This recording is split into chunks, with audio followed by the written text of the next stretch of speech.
Question है, लूनी नदी के प्रदूषण का प्रमुख स्रोत क्या है? तो रंगाई छपाई उद्योग। रंगाई छपाई के उद्योग से लूनी नदी प्रदूषित होती है। नेक्स्ट क्वेश्चन है, चूलिया जलप्रपात किस नदी पर स्थित है? तो चंबल नदी पर स्थित है चूलिया जलप्रपात। अगला प्रश्न है, बीसलपुर बांध किस नदी पर स्थित है? तो बनास नदी पर स्थित है बीसलपुर बांध। नेक्स्ट क्वेश्चन है, साली नदी का उद्गम किस जिले में हुआ? तो जयपुर जिले से उद्गम हुआ साली नदी का। अगला प्रश्न है, किस नदी को वागड़ व कांठल की गंगा कहा जाता है? यह प्रश्न मोस्ट है। वागड़ व कांठल की गंगा माही नदी को कहते हैं। नेक्स्ट क्वेश्चन है, राजस्थान में कौन से जिलों में एक भी नदी नहीं बहती? तो चूरू एवं बीकानेर जिले में एक भी नदी नहीं बहती। अगला प्रश्न है, राजस्थान में कौन से जिले बीहड़ प्रभावित हैं? तो कोटा, सवाई माधोपुर व धौलपुर। कोटा, सवाई माधोपुर और धौलपुर बीहड़ प्रभावित क्षेत्र हैं। अगला प्रश्न है, राजस्थान में कौन सी नदी रूडित सरिता कहलाती है? तो बाणगंगा को कहते हैं रूडित सरिता। नेक्स्ट क्वेश्चन है, विंध्य कंगार भूमि किन नदियों के मध्य स्थित है? तो चंबल एवं बनास नदी के मध्य स्थित है विंध्य कंगार भूमि। अगला प्रश्न है, अनास, एराव व सोम नदी किस नदी की सहायक नदियां हैं? तो माही नदी की सहायक नदियां हैं एनास, एराव व सोम नदी। नेक्स्ट क्वेश्चन है, किस नदी का उल्लेख ऋग्वेद में मिलता है? तो सरस्वती नदी का उल्लेख ऋग्वेद में मिलता है। अगला प्रश्न है, अपवाह क्षेत्र की दृष्टि से राजस्थान की नदी प्रणालियों का सही अवरोही क्रम है? तो अवरोही क्रम पूछा गया यहाँ। अवरोही क्रम चंबल, लूनी, माही व बनास है। अगला प्रश्न है, कामधेनु के नाम से प्रसिद्ध कौन सी नदी है?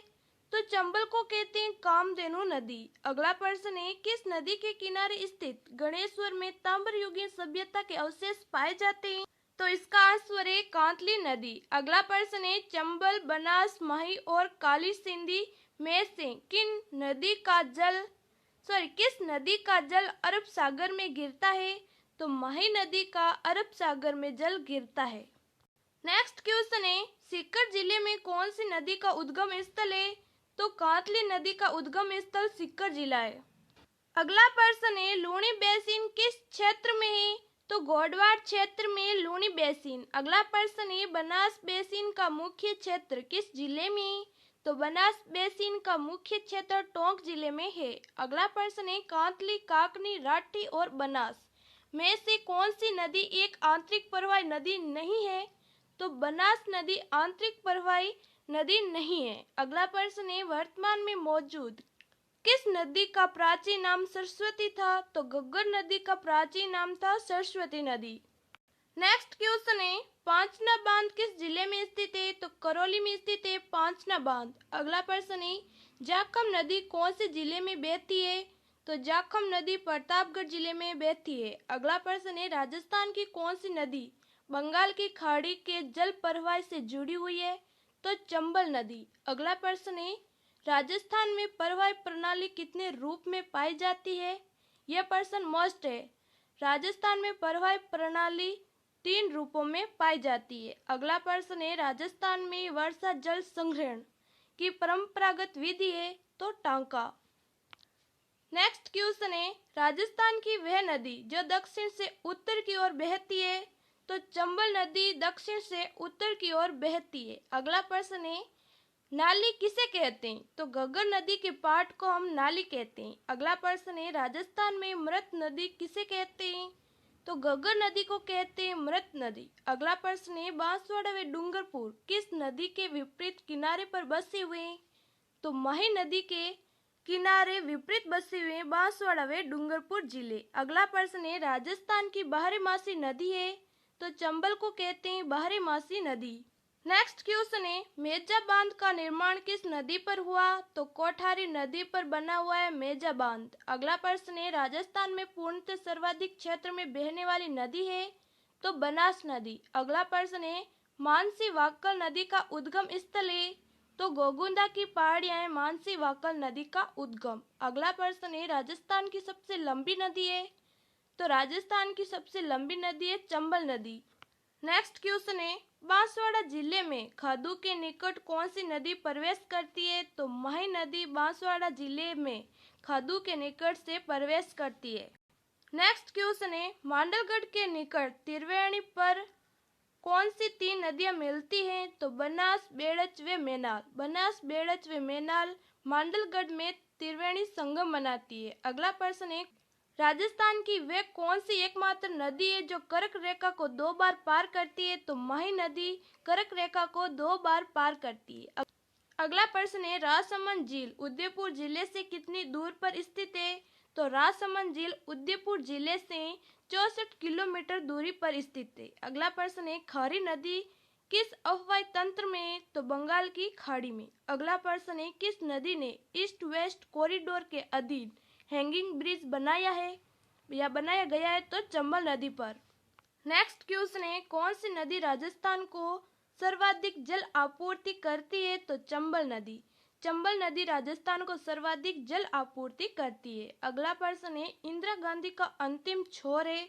तो गडरा रोड। अगला प्रश्न है, राजस्थान की कौन सी नदी यमुना में मिलती है? तो बाणगंगा नदी यमुना में मिलती है। अगला प्रश्न है, बेड़च नदी का दूसरा नाम क्या है? तो आयड़ नदी। आयड़ नदी है बेड़च। बेड़च का दूसरा नाम है आयड़ नदी। नेक्स्ट क्वेश्चन है, सोम मही जाखम का त्रिवेणी संगम है? तो बेणेश्वर धाम में सोम मही जाखम का त्रिवेणी संगम। नेक्स्ट क्वेश्चन है, चंबल नदी का प्राचीन नाम क्या है? तो चरमवती है चंबल नदी का प्राचीन नाम। अगर आपको हमारी क्लास थोड़ी सी अच्छी लग रही है या आपके लिए थोड़ी सी भी हेल्पफुल है तो प्लीज हमारे वीडियो को लाइक और शेयर कर दीजिए। अगला प्रश्न है, बिसलपुर बांध किस जिले में स्थित है? तो बिसलपुर बांध टोंक जिले में स्थित है। अगला प्रश्न है, राजस्थान में किस नदी का अफवाह क्षेत्र सबसे बड़ा है? तो चंबल नदी का अफवाह सबसे बड़ा है। अगला प्रश्न है, गांधी सागर बांध किस नदी पर बनाया गया है? तो चंबल नदी पर बना है गांधी सागर बांध। अगला प्रश्न है, राजस्थान में सबसे लंबी जल परिवहन सुरंग है? तो मानसी वाकल सुरंग। मानसी वाकल सुरंग राजस्थान में सबसे लंबी जल परिवहन सुरंग है। नेक्स्ट क्वेश्चन है, राणा प्रताप सागर बांध किस नदी पर स्थित है? तो राणा सागर बांध चंबल नदी पर बना हुआ है। अगला प्रश्न है, आयड़ नदी का नाम उदय सागर के बाद क्या हो जाता है? तो बेड़च। अगला प्रश्न है, लूनी नदी मुख्यतः किस राज्य में बहती है? तो लूनी नदी मुख्यतः राजस्थान राज्य में बहती है। अगला प्रश्न है, राजस्थान में किस नदी का अफवाह क्षेत्र न्यूनतम है?